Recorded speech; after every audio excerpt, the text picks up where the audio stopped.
Duke Xuang of Lu, Jitong, 706 to 662 BCE, was the 16th ruler of the state of Lu during the spring and autumn period, reigning from 693 to 662 BCE.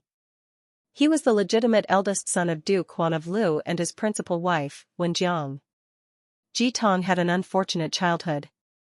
When he was young, his father, Duke Huan of Lu, accepted an invitation from Duke Xiang of Qi to travel to the state of Qi to preside over Duke Xiang's wedding, accompanied by his wife Wen Jiang. Wen Jiang and Duke Xiang of Qi were half-siblings, born of the same father. They had grown up together in the palace, playing and studying side by side, and were deeply attached to each other.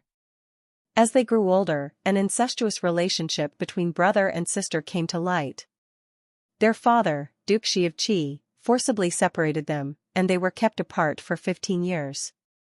Unexpectedly, when the siblings met again, their old feelings reignited and quickly spiraled out of control, causing an uproar throughout the Qi royal court. Duke Huan of Lu was humiliated and, unable to contain his anger, rebuked Wen Jiang. Accustomed to being indulged by her husband, Wen Jiang could not bear the reproach and ran to Duke Xiang of Qi to pour out her grievances. To cover up the scandal, Duke Xiang of Qi developed murderous intent and sent Prince Pengxing to assassinate Duke Huan of Lu.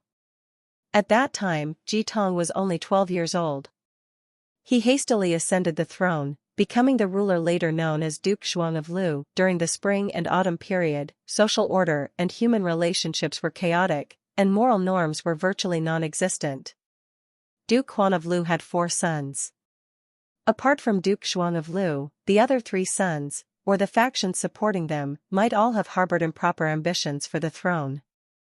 This deeply worried Wen Jiang, who feared for the safety of the young Duke Xuang. When the ministers of Lu learned of Duke Huan's death, they were shaken and taken completely by surprise. Many believed that both Wen Jiang and Duke Xiang of Qi could hardly escape responsibility. However, with Qi being powerful and Lu comparatively weak, the most urgent priority was to have the Crown Prince Jitong immediately ascend the throne as Duke Xuang of Lu, in order to stabilize the internal situation. Only then did they send envoys to Qi to bring back Duke Huan's body for burial. Reluctantly, Lu also accepted Duke Xiang of Qi's decision to shift all responsibility for the incident onto Prince Pengxing, making him a scapegoat. Duke Xiang had Pengxing executed as an apology to the state of Lu. Although Wen Jiang had been unrestrained and licentious in her youth, she had, after all, been well educated from an early age, steeped in the classics and influenced by traditional Chinese culture, with an understanding of ritual propriety, righteousness, integrity, and a sense of shame. The death of Duke Huan of Lu dealt her a severe blow. At this point, Wen Jiang was filled with guilt.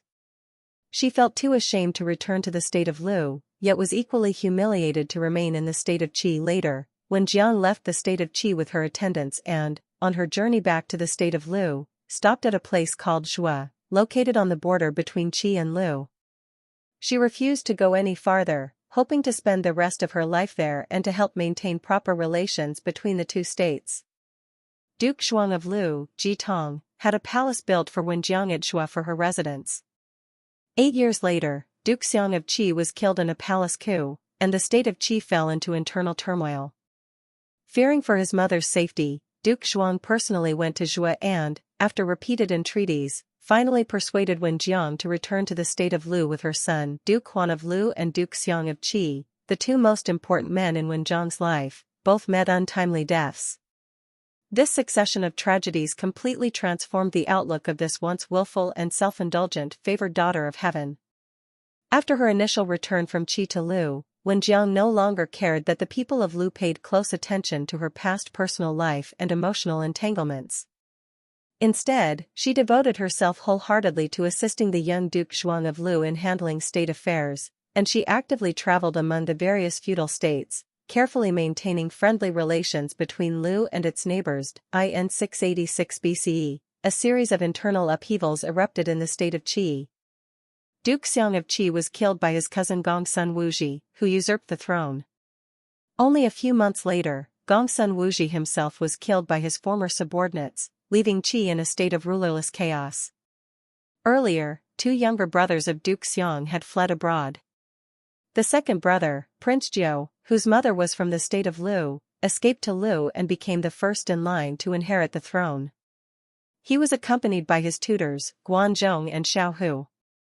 Another prince, Xiao Bai, also Duke Xiang's brother and born to a woman from the state of Wei, was then in the state of Zhu, accompanied by his tutor Bao Shuya. Several years earlier, Duke Shuang of Lu's father had been killed by men from the state of Qi, a grievance that Duke Shuang had never been able to put aside. In the past, when he was still young and when Jiang acted as regent, he could only swallow his anger. When Jiang was a Qi princess, Qi was a powerful state, and Lu was in a weaker position. Now, however, Qi had fallen into internal turmoil and was without a ruler. By coincidence, Prince Jiao, the first in line to the throne, was in Lu. This presented a rare opportunity for Lu to intervene in the internal affairs of the great state of Qi. Ignoring Wen Jiang's views, Duke Shuang made his own decision and formed an alliance with a group of Qi ministers who favored installing Prince Jiao.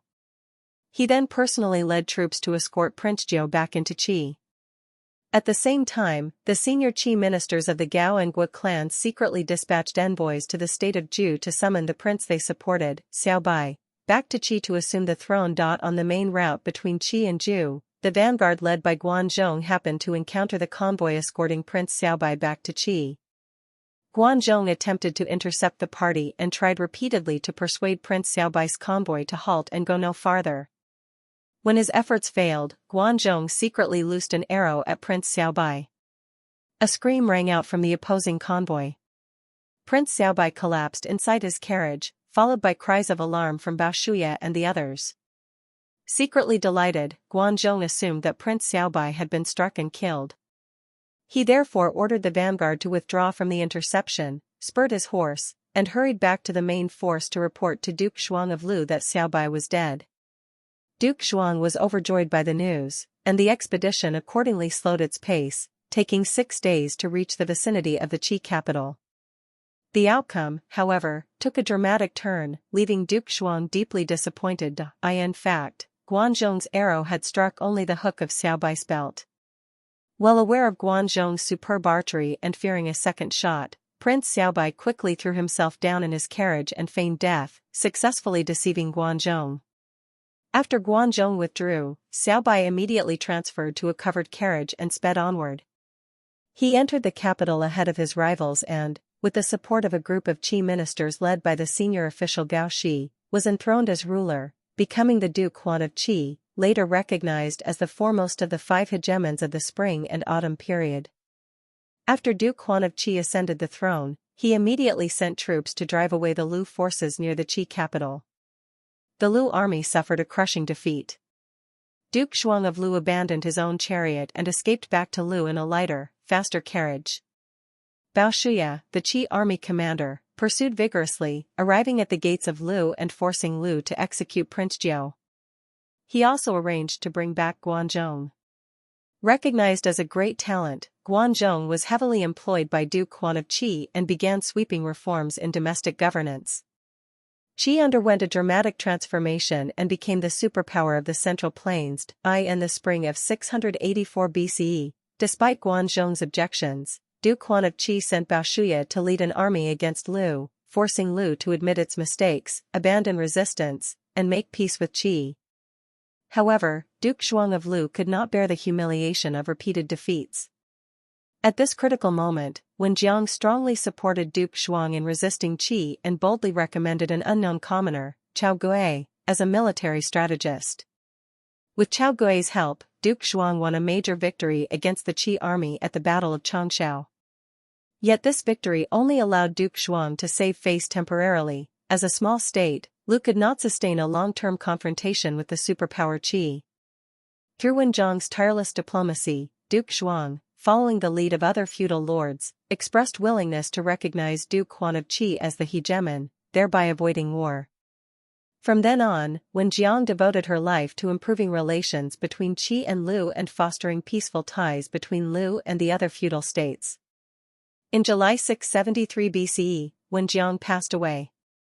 Later generations did not let her youthful indiscretions overshadow the contributions she made in the latter part of her life, stabilizing Lu's political and economic affairs, normalizing relations between Qi and Lu, and promoting peaceful coexistence among the feudal states.